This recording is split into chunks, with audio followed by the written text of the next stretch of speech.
दोस्तों, नमस्ते, आदाब, वेलकम बैक। स्वागत है आपके अपने favourite movie recap channel cinema cafe में।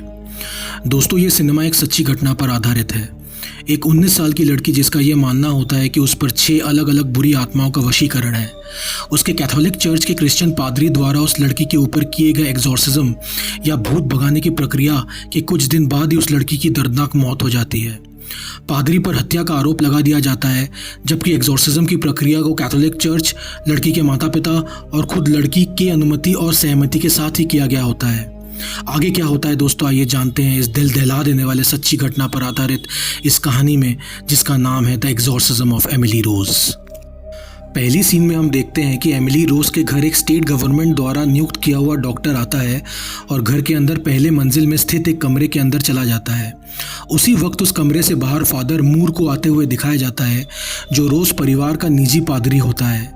नीचे आके वो डॉक्टर एमिली के परिवार को बोलता है कि एमिली रोज की मौत स्वाभाविक रूप से नहीं हुई है और उसे लगता है कि एमिली की दर्दनाक मौत का कुछ और ही कारण है।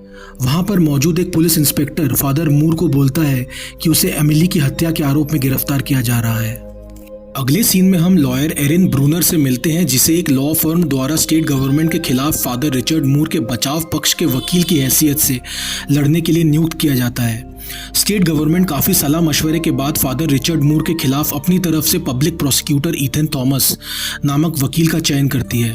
पहले तो वकील एरिन ब्रूनर इस केस को लेने में ज़्यादा इंटरेस्टेड नहीं लगती है, मगर जब उसका बॉस उसे बोलता है कि अगर वो ये केस ले लेती है तो उसे उसके लॉ फर्म में बराबर की भागीदारी का पार्टनर बना दिया जाएगा। ये सुनकर एरिन ब्रूनर थोड़ी अनिच्छा के साथ केस ले लेती है। एरिन ब्रूनर जेल में फादर रिचर्ड मूर से मिलने जाती है और फादर उसे बोलता है कि वो उसे अपना केस लड़ने की इजाज़त तभी दे सकता है जब उसे एमिली के साथ असल में क्या हुआ, उसकी सच्ची कहानी कोर्ट में बताने की अनुमति दी जाए। मुकदमा शुरू होता है और पब्लिक प्रोसिक्यूटर इथन थॉमस एक के बाद एक कई सारे मेडिकल एक्सपर्ट्स को बुलाता है, जो ये गवाही देते हैं कि एमिली रोज मिर्गी और मनोविकृति दोनों की बीमारियों से पीड़ित थी और ये संभव है कि जिसे हम सब वशीकरण समझ रहे हैं वो और कुछ नहीं बल्कि एक भयंकर मनोवैज्ञानिक रोग था, और अगर एमिली अपनी दवाइयाँ टाइम पे लेती रहती और उस पर ये भूत भगाने की भयंकर प्रक्रिया नहीं की गई होती तो आज वो जिंदा होती।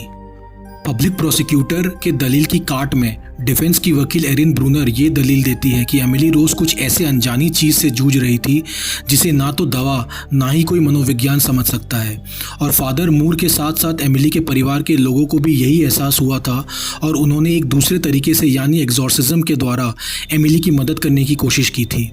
उसके बाद कई सारे फ्लैशबैक्स के सहारे हमें पता चलता है कि इस सब के पीछे क्या कहानी है और ये सब कैसे शुरू होता है। एमिली रोज अपने कॉलेज हॉस्टल के रूम में एक रात अकेले सोई हुई रहती है, जब अचानक से रात के 3 बजे उसे अपने कमरे के बाहर से कुछ जलने की गंध आती है। वो कमरे के बाहर हॉल में जाके देखती है कि हॉल का दरवाज़ा अपने आप ही बार बार खुल रहा था और बंद हो रहा था। दरवाजे को ठीक से बंद करके वो अपने कमरे में वापस आ जाती है और सो जाती है। फिर अचानक से वो देखती है कि टेबल पे रखा हुआ पेन और पेंसिल का स्टैंड अपने आप ही हिल रहा होता है और फिर अपने आप ही ज़मीन पर लुढ़क कर गिर जाता है। फिर एमिली को महसूस होता है कि कोई अनजान शक्ति उसके पूरे शरीर पर दबाव दे रही है और एक बड़ा सा भार एमिली के शरीर पर दबता हुआ प्रतीत होता है। एक अनजानी शक्ति जो एमिली का गला घोटने का प्रयास करती है और कुछ समय के लिए एमिली के शरीर पर कब्जा कर लेती है। एमिली को धीरे धीरे ये लगने लगता है कि क्या ये सब सही में उसके साथ हो रहा है या फिर उसका कोई भ्रम है जिसे वो महसूस कर रही है। एमिली को उसके कॉलेज के हॉस्पिटल में भर्ती कराया जाता है। उसे मिर्गी की दवाइयाँ दी जाती है, मगर दवाइयों के बावजूद एमिली को अजीब अजीब सी चीज़ें दिखती रहती हैं और उसकी हद से ज़्यादा गंभीर शारीरिक विकृतियाँ और भी बढ़ती रहती हैं। एमिली का ये मानना होता है कि ये दवाइयाँ उस पर बिल्कुल असर नहीं कर रही होती हैं। इस बीच केस के लड़े जाने के दौरान एरिन ब्रूनर को हर रात के 3 बजे अजीब अजीब घटनाओं का अनुभव होने लगता है, जिनमें कुछ जलने की गंध और आवाज़ें भी शामिल होती हैं। फादर मूर एरिन को ये समझाते हैं और चेतावनी भी देते हैं कि चूंकि एरिन शैतानी ताकतों के अस्तित्व को सच साबित करने की कोशिश में लगी हुई है, इस कारण शैतानों द्वारा उस पर हमला हो सकता है और उसे सावधान रहने की सख्त ज़रूरत है। फादर ये भी बताते हैं कि रात 3 बजे की ये मान्यता है कि वो दोपहर 3 बजे का ठीक उल्टा समय होता है जब बुरी आत्माओं का इंसानी दुनिया में प्रवेश होता है। एमिली रोज के पिता को कटघरे में बुलाया जाता है और फिर से फ्लैशबैक में हम देखते हैं कि एमिली को कॉलेज से छुड़वाकर उसके माता पिता के साथ रहने के लिए घर बुला लिया जाता है। वहाँ पे भी एमिली की अजीब अजीब हरकतें चालू रहती हैं। एक बार उसकी बहन एमिली के कमरे में जाके देखती है कि एमिली मकड़ियों को खा रही होती है और जानवर की तरह दीवार पे अपने नाखून से खरोंचे मार रही है। ये सब देख के घर वाले बहुत ज़्यादा डर जाते हैं और उनको यकीन हो जाता है कि ये कोई मिर्गी या मानसिक बीमारी नहीं बल्कि कोई बुरी आत्मा का वशीकरण है। तब जाके फादर मूर को चर्च की इजाज़त के बाद एमिली का भूत भगाने के लिए बुलाया जाता है। इसी बीच कोर्ट में पब्लिक प्रोसिक्यूटर ये तर्क देता है कि ये सब मिर्गी, मानसिक पागलपन और मनोविकृति के संयोजन से भी समझाया जा सकता है और ज़रूरी नहीं है कि कोई आत्मा वगैरह ने एमिली को वश में लिया हो। ये देखते हुए कि पब्लिक प्रोसिक्यूटर एमिली के मानसिक और मनोवैज्ञानिक विकृति का बहुत ही ठोस दलील पेश कर रहा है, एरिन ब्रूनर ये पक्के तौर पर साबित करने का निर्णय लेती है कि वास्तव में एमिली पर भूत प्रेत का वशीकरण हुआ रहता है और एग्जॉर्सिज्म इस चीज़ से निजात पाने का एकमात्र उपाय था। वो कटघरे में एक मनोवैज्ञानिक डॉक्टर सदीरा अदानी को बुलाती है जिसे दुनिया भर के विभिन्न संस्कृतियों के इस प्रकार के घटनाओं की मान्यताओं पर अच्छी खासी पकड़ होती है। वो ये बताती है कि दुनिया भर में ऐसे सैकड़ों केसेस वशीकरण के पहले भी हो चुके हैं और ये कोई नई बात नहीं है। इसी बीच एरिन ब्रूनर को ये खबर लगती है कि एग्जॉर्सिज्म की प्रक्रिया के दौरान एमिली के कमरे में एक डॉक्टर ग्राहम कार्टराइट भी मौजूद था जिसने इस पूरी प्रक्रिया को ऑडियो टेप में रिकॉर्ड कर लिया होता है।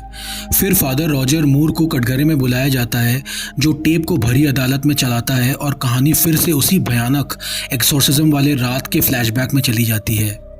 ये पूरी प्रक्रिया 31 अक्टूबर हैलोवीन की रात को किया जाता है क्योंकि फादर मूर का ये मानना होता है कि हैलोवीन की रात बुरी शैतानी आत्माओं को बाहर निकालना आसान होता है। फादर रॉजर मूर एमिली का बॉयफ्रेंड जेसन, एमिली के पिता और डॉक्टर ग्राहम कार्टराइट प्रक्रिया के दौरान कमरे में मौजूद होते हैं। एमिली को बिस्तर से बांध दिया जाता है और पादरी उस पर पवित्र जल छिड़कता है और प्राचीन क्रिश्चियन रोमन बाइबल से मंत्र पाठ करने लगता है। मंत्रों के चालू होते ही एमिली लैटिन, जर्मन, प्राचीन ग्रीक, हिब्रू और अरामी सहित अन्य भाषाओं में बात करने लगती है। परिवार की कई पालतू बिल्लियां कमरे में दौड़ के आ जाती हैं और फादर मूर पर कूद के हमला करती हैं और उसे नीचे गिरा देती हैं।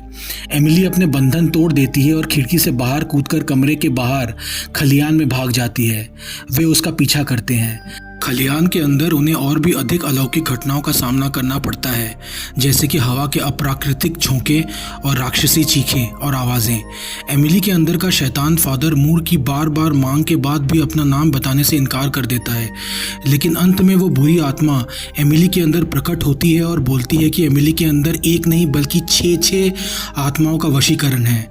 फिर 6 अलग अलग भयानक आवाज़ों में वो 6 शैतानी आत्माएं अपनी पहचान देती हैं। उनके नाम होते हैं नीरो, केन, जुडास इस्कैरियोट, लीजन, बिलाल और लूसीफर, इंसानी शरीर पर वास करने वाले शैतानी आत्माएं। कुल मिला के ये पूरी एग्जॉर्सिज्म की प्रक्रिया फेल हो जाती है। फिल्म वापस कोर्टरूम के सीन पे लौटती है। कटघरे में खड़े फादर रॉजर मूर बोलते हैं कि इस प्रक्रिया के बाद एमिली ने अपने ऊपर एक और एग्जॉर्सिज्म की प्रक्रिया के लिए मना कर दिया होता है। यही नहीं, वो अपनी दवाइयाँ भी लेने से इनकार कर देती है और अपनी किस्मत को स्वीकार करती है। पब्लिक प्रोसिक्यूटर इथन थॉमस इस घटना को झुटलाने के लिए ये दलील देता है कि चूंकि एमिली कैथोलिक क्रिश्चियन स्कूल में पढ़ी होती है, उसका कई सारे भाषाओं में बात करना स्वाभाविक है क्योंकि उसने पहले भी प्राचीन भाषाओं का अध्ययन किया होता है और इसके अलावा इंसान के गले में कई सारे वोकल कॉर्ड्स ऐसे होते हैं जिससे हम अलग अलग स्वर निकाल के बात कर सकते हैं और एमिली ने भी अपने मानसिक पागलपन में ऐसा ही किया है। पादरी इस बात को मानता है कि इस बात की भी संभावना भी हो सकती है। इसके बाद डिफेंस की वकील Erin Bruner doctor Graham Cartwright को गवाही के लिए बुलाने की पेशकश करती है जिसने उसको पहले वो टेप रिकॉर्डर दिया होता है, लेकिन वो गवाही के दिन कोर्ट में नहीं आता। एरिन ब्रूनर कोर्ट के बाहर रास्ते में डॉक्टर से मिलती है और वो बोलता है कि वो गवाही नहीं दे सकता क्योंकि उसे ऐसा करने पर अनजानी शक्तियों से अपनी मौत का डर है और वो अब पूरी तरह शैतानों और बुरी आत्माओं के अस्तित्व पर यकीन करने लगा है। ये बोलते बोलते अचानक से एक कार कहीं से आकर डॉक्टर को जोरदार टक्कर मारती है और वो ऑन द स्पॉट मर जाता है। उसी दिन रात को ब्रूनर का बॉस ब्रूनर से मिलने आता है और बोलता है कि उसने पूरे मुकदमे को बर्बाद कर दिया है और अगर वो फिर से पादरी को कटघरे में बुलाएगी तो उसे नौकरी से हाथ धोना पड़ेगा। इस चेतावनी के बावजूद एरिन ब्रूनर अगले दिन फादर रॉजर मूर को कटघरे में बुलाती है। पादरी एमिली द्वारा लिखा हुआ एक लेटर कोर्ट में पढ़ के सुनाता है जो एमिली ने मरने से ठीक एक दिन पहले लिखा था। एमिली लेटर में अपने एक और विजन के बारे में बताती है जो कि उसे एग्जॉर्सिज्म की प्रक्रिया के अगले दिन सुबह आया था। वह घर से बाहर निकलती है और वर्जिन मैरी को देखती है जो उसे बताती है कि बुरी आत्माएं उसके शरीर को छोड़ के कहीं नहीं जाएंगी। लेकिन एमिली को दो विकल्प देती है, या तो वो अपना शरीर छोड़ सकती है और अपनी पीड़ा समाप्त कर सकती है, और या तो वो अपने शरीर में वापस जा सकती है। यदि वह ऐसा करती है तो वो दुनिया को यह साबित करने में मदद करेगी कि भगवान और शैतान दोनों वास्तविक हैं। एमिली वापस लौटने का विकल्प चुनती है। एमिली पत्र के अंत में ये लिखती है कि लोग कहते हैं कि भगवान मर चुका है, लेकिन अगर मैं उन्हें शैतान दिखाऊं तो वे ऐसा कैसे सोच सकते हैं। केस खत्म होने के बाद अंततः फादर मूर को एमिली की एग्जॉर्सिज्म द्वारा हत्या का दोषी पाया जाता है। हालांकि ज्यूरी की एक सिफारिश पर न्यायाधीश कुछ छोटे समय की सजा पर सहमत हो जाते हैं। फादर मूर को जेल की लंबी अवधि से बचाने के लिए ब्रूनर को उसकी फर्म में बराबर की साझेदारी की पेशकश की जाती है, लेकिन ब्रूनर इनकार कर देती है और नौकरी भी छोड़ देती है। फिल्म की लास्ट सीन में फादर मूर और एरिन ब्रूनर को एमिली की कब्र के सामने खड़े हुए दिखाया जाता है और इसी के साथ दोस्तों फिल्म का दी एंड हो जाता है। दोस्तों, आप लोगों को कैसी लगी इस मूवी की एक्सप्लेनेशन प्लीज़ कमेंट करके बताइए। हो सके तो एक सब्सक्राइब और लाइक कर दीजिए। मैं आपके लिए बेहतरीन से बेहतरीन मूवीज़ की रिकैप वीडियोस लाता रहूँगा। फिर मिलेंगे दोस्तों एक नए मूवी और नए एक्सप्लेनेशन के साथ। तब तक के लिए गुड बाय, जय हिंद, वंदे मातरम और भारत माता की जय।